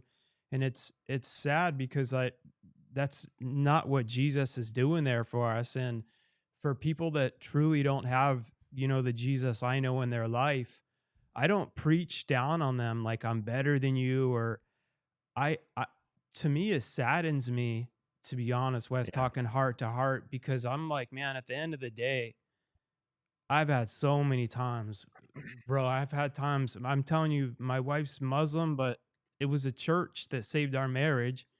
We were separated. We've been married 18 years. Like 3 years into our marriage, we were separated, living separate, had our two kids. She was so lost, she literally found herself driving to a church as a Muslim.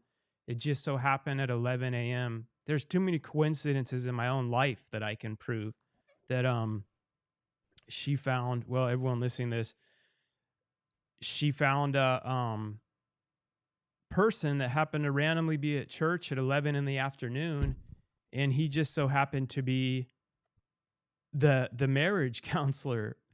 And she's just like, I'm a Muslim, I don't even know what got me coming here, and my marriage is not, my wife just randomly found herself at the church, basically opening up that when the marriage counselor happened to be there at 11 a.m. on like a Tuesday, she's like, I'm a Muslim, I don't know why I'm here, and I don't know what to do, my marriage is falling apart. And these are proofs where, like, I can dot these out throughout my own life, my own experience. And it just so happened, as a Muslim, then my wife and I started attending counseling at our church through a Christian therapist, and I start seeing all these other marriages that were so broken. The craziest things happen. And then they reconnected and had this foundation that was unbreakable. And the only thing that they all had in common was they had God and Jesus in the center of their marriage. And by the way, now my wife and I have been married for 18 years, and she has struggled internally with the Christianity, how that saved our marriage, and being raised a Muslim and stuff. And that's a whole other conversation. But my point is, like, God is orchestrating. And Hmm. there's so many different examples I have in my own life of actual proof of it. This is totally different than what you and Billy were talking about, going into the actual historical proofs and the methodologies. This is more of my own testimony that I'll have to share on a whole other show one day, to where sometimes people get into was Jesus this color scan or that, and I'm like, at the end of the day, I could care. That means nothing to me. All I know is Right. when I was down and out and in jail and nothing, he's like, Mark, I still love you even in jail. I still love you. Mm. He's like, but I have such a better life for you. If you stop doing stupid, in my head, I heard the way I talk, like SHI. He's like, then stupid SHI will stop happening to you. He's like, but either way, I love you. And I could feel that, like, in my gut, and that love and stuff is so real. And I listen, and I've continually changed, and I'm a constant work in progress. I mean, we are all broken, and I get that. And I'm just opening up to Yeah. everyone that struggles and the anger and stuff. I can see from their point of view, when you read some of those stories, they can come off and only think that it's evil, and not understand the beauty, and the Yeah. real love. It can sound corny, but, like, I'm speaking from my full life experience. I've had so many times in tears, and it's like no other human beings there. But at the end of the day, like, Yeah. God's always there, man. And if I didn't have that, I literally, Wes, would have gone insane by now. That's just me personally, Yeah. you know? Yeah, no, I appreciate that, and I apologize for all the tech issues we're having here. I'm blipping in and out, but yeah, I mean, I would echo that. I mean, what I said about how the God of the Bible is described, that when God reveals Himself and He says, "I'm Yahweh, the compassionate, the gracious, slow to anger, and abounding in steadfast love and faithfulness." I think we see that carried right over through the testimony of Scripture. And when you look at Jesus saying things like, "But I say to you, love your enemies, do good to those who hate you, bless those who curse you, pray for those who mistreat you." Love your enemies as yourself. Don't expect anything back. He says, but I tell you, love your enemies and pray for those who persecute you, that you may be children of your Father in heaven. I mean, I truly believe that Christianity is verifiably true. And I would really encourage listeners, dig into these things. Not to be too self-serving, but I have a lot of historical information on I my can, website, wesleyhuff.com. oh yeah, I was going to I've ask been for all your information too. yeah, we've been doing a series with the organization I work for, Apologetics Canada, called Can I Trust the Bible? We have 2 episodes out talking about the canon and the text of Scripture.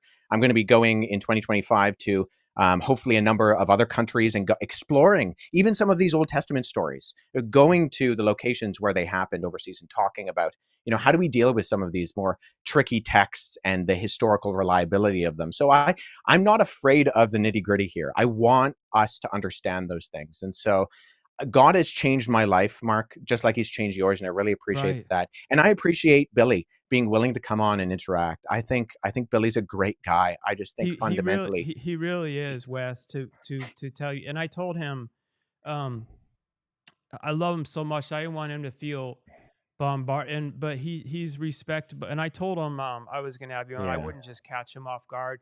But he's another sure. example of C.S. Lewis when everything he says. I know when you become famous on social media, people can think he's the guy, Wes. Like, I have something going on with my family, whatever. I need something. He will fly across the world and be there for me in a heartbeat. For any of my Mm, children, I've seen him help so many people, not on social media. I mean, like homeless. yeah. And I've watched social media I watch people just butcher, um, try to butcher his character when I've seen him behind the scenes acting like C.S. Lewis was saying, like in God's eyes. I've watched him get a homeless guy literally a car, and Mm, all these people writing in hate that it was fit. All that, and I'm like, dude, he's my neighbor. I right. watched him not only do that, but buy 3 other people cars that wasn't even public, to out of love of wanting his character aligns with Christ more than he even knows. It's and that's where I believe the devil tries to really defy people, like Yeah. in the details. And I understand where his anger and everything's coming from, but now what you're pointing out here, Wes, too, is the factual methodologies of these things, the way you measure them, and how you've been, trained, not just you, but it sounds like historians. It's not like you're just using some random thing. Not all those same tools are being, and I'm just dumbing this down to someone like me, like being used in the way that he's legitimizing some of these major claims. Some of the other stuff with the technology and all that, I believe that could be very, I think that's really fascinating. But like the stuff from the book saying Jesus wasn't actually crucified, that's a huge deal. So it's like that didn't Yeah. seem to be passing the all those marks of how you would measure whether or not, not just you, but like the scholars and stuff of if something is truly valid or not. And I'm not saying that means Yeah. everything he says to everyone listening isn't valid. I think a lot of stuff, I know when he's out of the country, I see him in these sites, like that's, you know what Yeah. I mean? So he's not just like some person trying to just make some fake media. I, I'm just letting everyone know, because we believe differently. We respect each other. At the core, he's like a brother to me. You know, Yeah, I definitely. hope none of my critiques of Billy, whether, today or, anything I posted online, reflect any kind of castigation on his character. I That's don't think not my that goal. from what I've seen.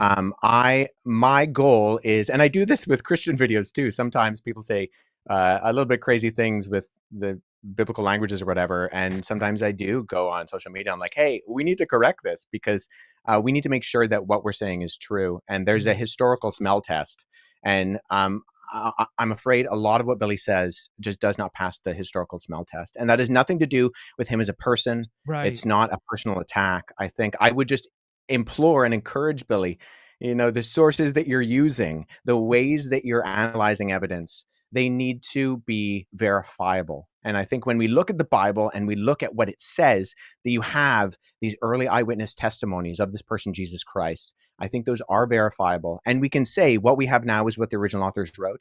And those original authors, they are eyewitnesses of those events. And Jesus, he says audacious things. He claims to be God himself, and then he predicts his own death and resurrection, and he does it.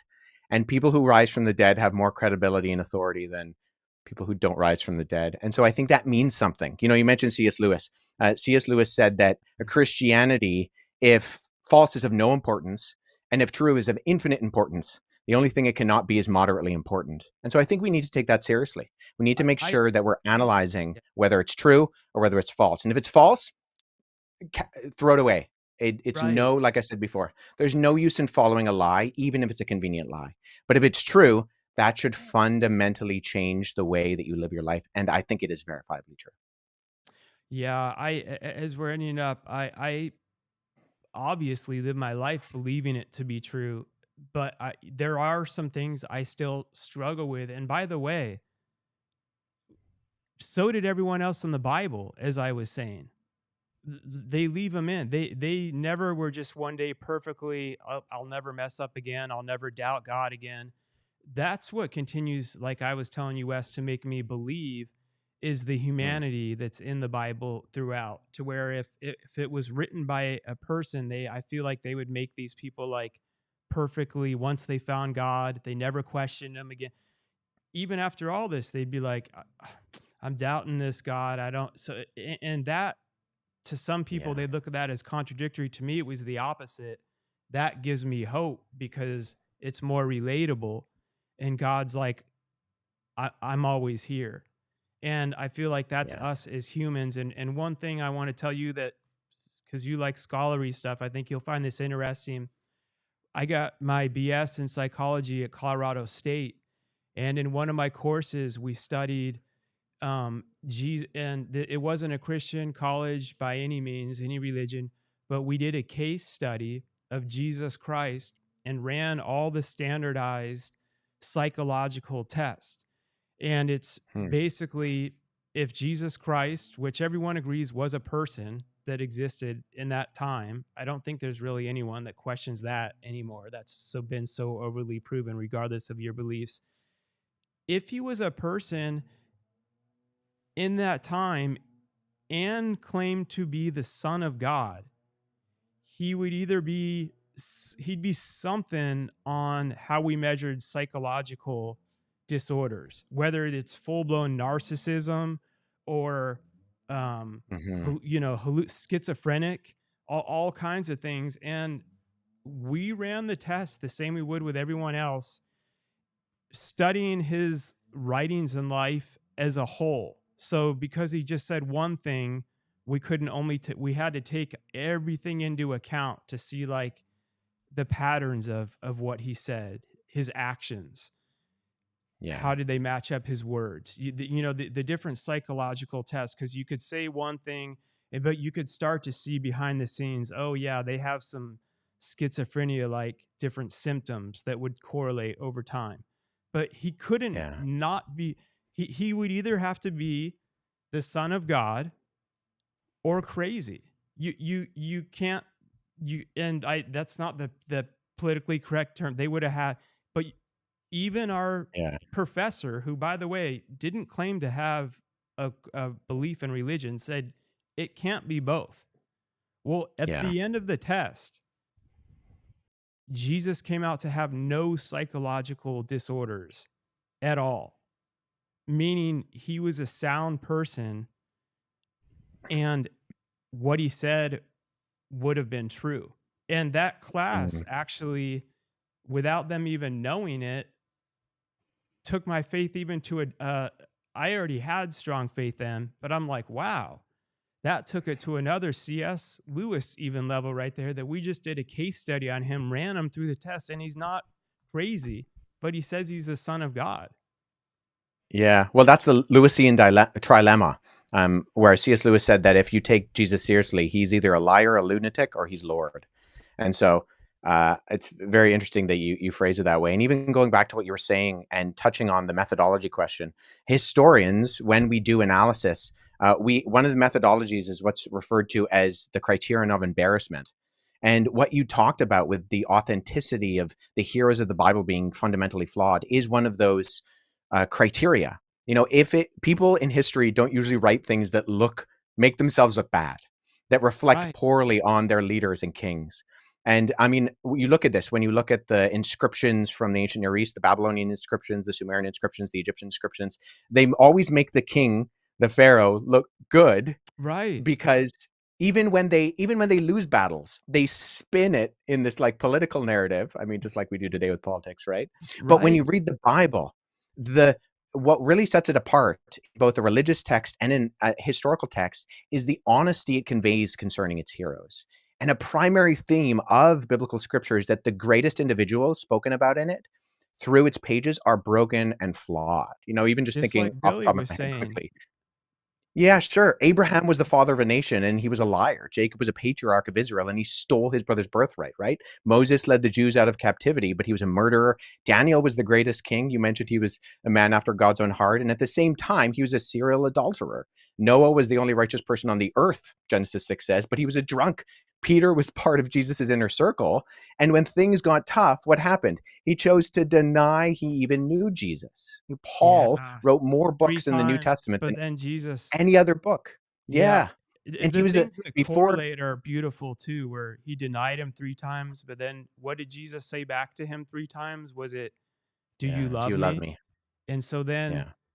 these are things that I find really fascinating, Wes. Then he got the chance to, he denied him 3 times, but the chance to redeem himself, which God wasn't doing that for God. Yeah. I think God was doing that for Peter because he knew how broken he was going to be over that. But at the core of it, I just want everyone listening to this from all different beliefs. I don't believe our God is an irrational God. And I know people can get religion and stuff so misconstrued by so many things. But at the core of it, God really looks at, I believe, what's in our hearts and who we truly Mhm. are. And Yeah. when we make mistakes, do we continue to try to be better than the version of ourselves that we were before? And are you trying to live a life of purpose? And that looks different for different people in different circumstances. And I think he's a very rational God and much more smarter than us and much more loving.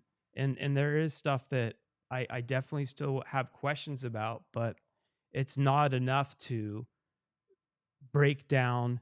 It would be more like 8% of stuff out of the Bible versus the other 92% that Yeah. I know is so true, and things like that, like the necklaces and that, which aren't hugely relevant, but it's just still perplexing to me at times. But I understand how you're able to explain it. And I'm sorry for cutting you. I knew I have heard it, and I know you know it all, and I'm not even I completely believe what you're saying, and I believe that to be true. But but you get how it can be like perplexing as well at times, you know? Does that make sense? Yeah, I How mean, no one's arguing that all scripture is easy to understand. I mean, I think scripture is clear on what it's clear about. You know, the mm, that we live in a world that is broken, that is flawed, that we are not in right relationship as the creature with our creator. And, you know, you have this narrative of fall or of creation, fall, and then redemption and restoration. And I think that is clear. And that's not to brush over texts that are more complicated. I mean, the reason I have, you know, I have a home library with over 2,000 books, with, you wow. know, almost 2,000 years of historical writings. Is that people are wrestling with these things, and I think that's okay. You know, Mm, God is big enough to handle our doubts, and he's big enough to handle our wrestling, and I think that's a good thing. I think the fact that God made us with a mind and then calls us to love him with all of our heart, soul, and mind means that God wants us to explore. And let me just finish right. off on this. With free will. Is that, you know, you look in there's a book of the Bible called the Psalms, right in the middle of the Bible, and Psalm 23 is a very famous psalm. You know, the Lord is my shepherd; I shall not want. He makes me lie down in green pastures. The psalm immediately before it, Psalm 22, starts off like this: my God, why have you forsaken me? Why are Yeah. you so far from me? And you know what? The one thing I really moves me about the God of the Bible is that the same God who sees the person who says, "The Lord is my shepherd, I shall not want," and the person who says, my God, why have you forsaken me?" The same God sees those as equally valid forms of worship, in that the God of the Bible is not afraid of questioning, of doubting. And he Mm, says, "Hey, come to me. I'm big enough to handle these things, and I've given you a mind to explore them." And I fundamentally believe that Christianity is true. And mm, so we need to wrestle with these things. We need to explore them. We need to go to the original sources, and we need to make sure that we're doing our due diligence and not just mm. having a blind faith. The Bible does not call us to blind faith. It calls us to a faith that seeks understanding. And so that's hopefully what I hope the listener is hearing in what I'm saying. I love Billy. I love you, Mark. I don't want to cast any negative aspersions on anybody, but I fundamentally I felt believe that that at all. Billy is incorrect. And I think that there should be a level of accountability to correct that. But I appreciate him coming on and being willing to do this. Absolutely, Wes. And I appreciate, look, this came everyone listening and watching when this airs so quickly that I've been wanting to have this talk with Billy for a while, but then it came up so quickly because I'm back and forth with my company. He's out of the country. And then we're like, wait, we're actually able to do this tomorrow. And I'm like, man. And then I'm looking at our calendars. I'm like, I don't think we're both going to be available for. So I'm like, we just have to make. And I was praying. I'm like, I could talk to him all day about my beliefs, his beliefs, but half those books and stuff, I would be looking up on Chat GPT, like, what is it? I don't know them. So I'm like, I'll have nothing to say to that. And I don't think anyone's really, from what I've seen, debated that. And I'm like, I need, and I was praying, I reached out, and I'm like, I just got to make this so it's solid information for everyone listening and watching. And I'm like, I don't have the wit. And then someone who I highly, highly trust, like I told you, Wesley, has watched your stuff, highly recommended you, and it comes from such a highly trusted source that from not even seeing any of your stuff, which I never do on this show, people know from Elevating Beyond. I, I watch people's stuff, I'll pre-screen them. From knowing that and him as a source, I'm like, all right, I believe that. And I told you this, Wesley, too, but I think it's important for you to know to keep pushing you to do what you're doing. He struggled a lot and he works with a lot of spiritual gurus and celebrities, and he's all over in media. And he believed, he really gave up on religion for a lot of the reasons that we were talking about. And I get it. People get mad because they're ran by places are ran by people, and there's some awful things that happen from people to people, but that's not God. So I get where the anger can come from. I don't stand here on a Hmm. pedestal and act like everyone. I understand they're going through these things and why they get angry, but what's beautiful is God continually doesn't give up on you. And whatever the different ways are, he started watching your stuff at the right time when he was challenging everything. And because people like you, Wes, come in almost as a modern day, I know these are huge shoes to say, but like C.S. Lewis type researching mindset, where you're also challenging other Christians and churches too. And you're like, no, like what you're saying right, that you're like, I'm not saying all this. You're challenging everything in a really wise way, and coming from a place of love too. And we need more of this because people are either able to break it apart because they say, well, the documentation isn't there, the it's not proven in history, or they break it apart in all these other areas, and they're like, well, these people are irrational and they think they're better than other people. And you come across as someone that truly cares. It truly is like after God's heart, humble, but also very intelligent and smart. And you're putting in your research on that side of things too.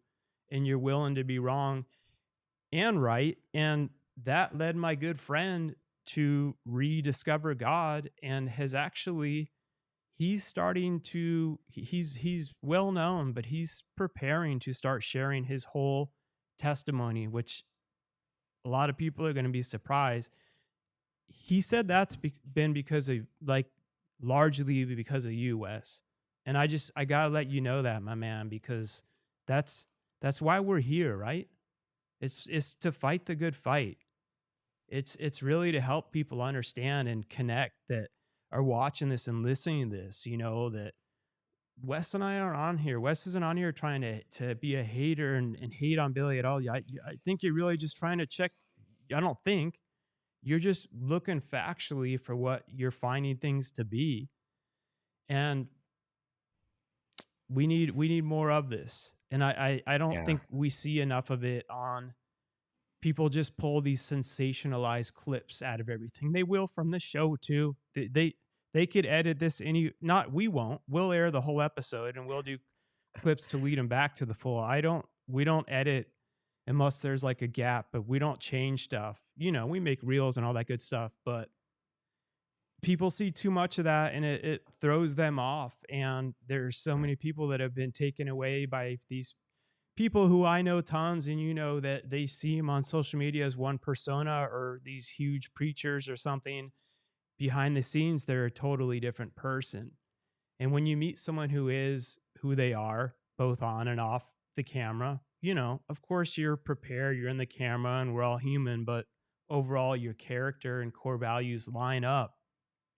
People aren't used to seeing that these days, and we need more of it. So I just want to tell you to keep doing what you're doing. And I also appreciate you with pretty much no notice jumping on here for this show. And we'll definitely prearrange something for the longer term future to really do something in person. Hopefully all of us, cuz when you all sit together in person, you have time pre-show to talk and get to know each other, and you can really feel the energy and stuff too. And I think that's a special thing that needs to be done more. It's just it's not done enough in this day and age. So I Yeah. respect you for coming on, and I respect Billy for sitting there. And he didn't just like, I'm not doing this, I'm leaving. He was willing. He had to leave. He had a meeting at 1. So when he rushed off, by the way, he stayed on 20 minutes past it, just to let everyone know. He wasn't like, I'm leaving this West guys, but it was like, dude, Mark, I his wife's texting him, the people are showing up at the house. So yeah. Yeah. Yeah. No, I appreciate that, and I appreciate you reaching out to me, and that encouragement that you shared. Let nobody think I'm anything other than in the same boat as yourself, Mark, and everyone else. Or sorry, Billy and everyone else. We're all, apart from the saving work of Christ, we're all on the same page, and it's only by not anything I've done, but what Jesus did. Mm, Uh, that leads me to where I am. And so it's a position of humility that mm, I get to do what I do, even to begin with. It's not because I'm anyone special. I'm certainly not. But God has led me along in order to equip me to where I am today, working with the people I do at Apologetics Canada and being able to do the academic inquiry that I have the privilege to be able to dig into. that's cool. To be honest, we finish up. You guys, you and Billy have a lot more in common than he. If you guys could unify one day, and that's what the devil doesn't want either. That's a powerful force, because you guys both remind me of like Indiana Jones, each in your own different ways. You're going and you're seeking the knowledge. He goes everywhere, and he really believe he goes in there, he explores all that. He really is seeking knowledge, and that's a beautiful thing. So I appreciate all this. Again, everyone, it's Wesley Huff. Instagram. We'll have it all in the show notes at Wesley Huff. Your webpage again. And then Billy Carson, of course, Forbidden Knowledge, has a TV network, the show. He's all over the place. I mean, if you watch any of the podcasts over the past 6 months, he's been on pretty much everyone you can, Joe Rogan, everywhere, everything. He's doing amazing things, everyone, too. But this was an important conversation to have. So, anywhere else they can reach you, Wesley, before we pop off?